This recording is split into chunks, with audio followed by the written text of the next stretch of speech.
Le micro-baladeur, l'info de votre région. Aujourd'hui, nous sommes avec Catherine de Braquelaire, qui est directrice et aussi conservatrice d'un musée un peu particulier. Mais je ne sais pas si c'est vraiment un musée. C'est le centre de la gravure et de l'image imprimée, situé dans le centre de la Louvière, la rue des Amours. C'est bien ça, Madame de Braquelaire? Ça, c'est la rue des Amours, ça tout le monde retient. Ce qui est bien aussi, parce que c'est relativement peu fréquent, c'est que notre musée est au cœur de la ville, à 5 minutes de la gare. Donc on a beaucoup de public qui arrive en train, ce qui est plus difficile pour d'autres musées. Je pense à Marimont, musée de la photo, Grand Tournu, sont des musées où on accède plus difficilement en train. Chez nous, on peut. Alors cela dit, qu'est-ce qu'on entend par la gravure et l'image imprimée? C'est pas le bête dessin. Alors justement, ça c'est vraiment quelque chose qui a été décidé au moment de la création du musée. Donc le musée dans ses murs, comme vous le voyez aujourd'hui, date de 1988. Donc je n'étais pas du tout là encore, j'étais ailleurs. 25 ans alors, comme ça. 88, donc presque, 25 ans. Et donc, dès le départ, lors de la création du musée, il y a eu cet intitulé « Centre de la gravure et de l'image imprimée ». Alors déjà, centre, pour, battre en brèche le côté poussiéreux du musée, même si on est un musée, puisqu'on a une collection de 12 000 œuvres, donc on est véritablement un musée. Mais c'est un lieu de création aussi, c'est un lieu où les artistes viennent travailler, puisqu'on a un magnifique atelier de gravure et bientôt un atelier de typo. Donc, voilà, le fait de dire centre était plus large, ce n'est pas que une structure avec une fonction muséale, mais également une fonction de création, de créativité, puisque le service de médiation aussi est extrêmement important et il y a une panoplie de propositions qui sont faites pour les scolaires, pour les petits, pour les moyens, pour les ados, pour les adultes et pour les artistes professionnels. Du lundi au vendredi, entre 13h et 14h sur Ramdam Music, Eddie Piron se déplace chez vous pour parler de vous. Nous sommes avec Catherine de Braquelaire, qui est directrice et conservatrice du Centre de la gravure et de l'image imprimée. On l'a compris, c'est pas tout à fait un musée, c'est un centre. Et puis bon, alors justement, la gravure et l'image imprimée, c'est quoi?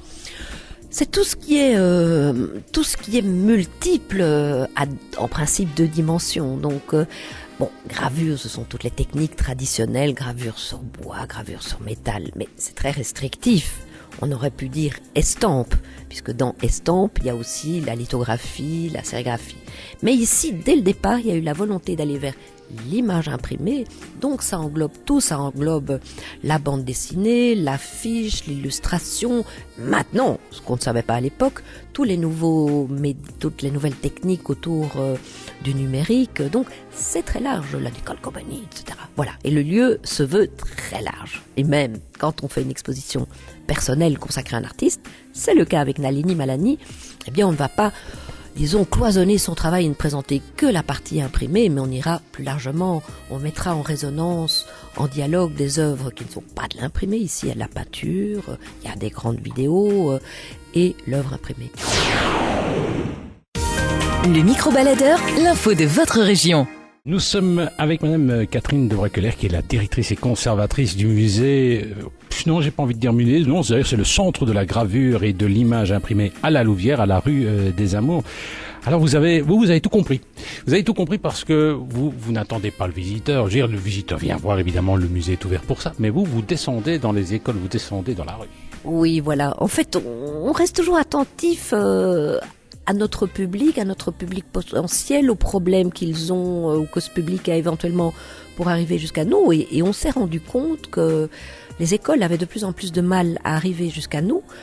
D'une part pour des questions budgétaires, financières, parce que finalement c'est pas tellement l'entrée au musée qui est la part coûteuse de l'opération, mais c'est le transport. Et d'autre part, la législation en communauté française a changé, donc dans une classe, quand 2 enfants ne peuvent pas sortir pour des raisons diverses et variées, maladie, empêchement de la part des parents ou Dieu sait quoi, la classe ne sort pas. Donc nous avons mis au point ce qu'on appelle l'atelier voyage. Donc c'est un atelier avec du matériel pour faire de la gravure, pour faire de l'impression, mais qui rentre facilement dans une voiture, qui se transporte facilement d'ici vers l'école, et on va dans toutes les écoles un peu partout en Belgique. Et d'autre part, le service éducatif a mis au point 7 mallettes pédagogiques. Alors ça, c'est magnifique, elles sont énormément demandées, elles ont déjà servi de référence pour en faire d'autres dans d'autres lieux. Et donc ces mallettes en fait traitent chaque fois d'un aspect. Alors il y a par exemple les outils du graveur, c'est vraiment toutes les techniques. La naissance de la gravure qui est une mallette faite pour les petits, vraiment pour les petits. Puis autour de l'imprimé, autour de l'art contemporain, autour du paysage, autour de la couleur.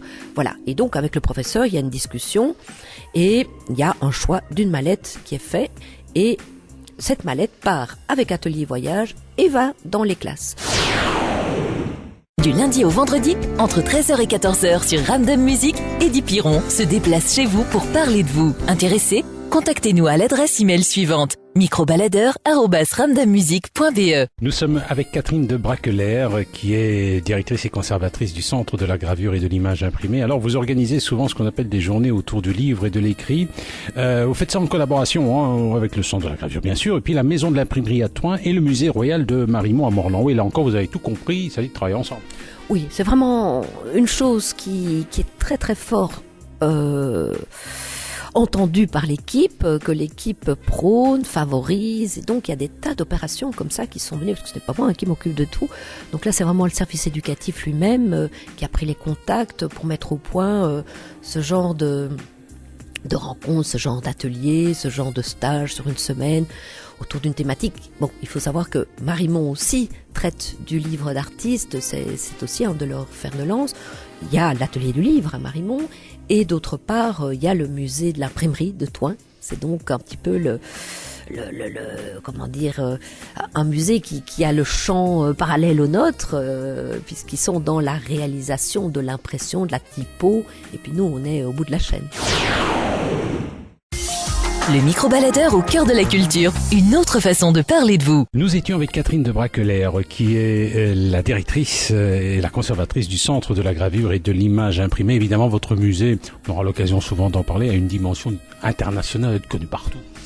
Oui, et c'est peut-être même une chose que le public ne sait pas toujours. Les voisins ne vous connaissent pas, mais je suis persuadé qu'on vous connaît au Japon. Voilà. En fait, il se fait qu'on a une magnifique collection. La collection, 12 000 œuvres contemporaines. La pièce la plus ancienne de la collection date de 1933. Donc, elle est essentiellement contemporaine. Elle est très internationale.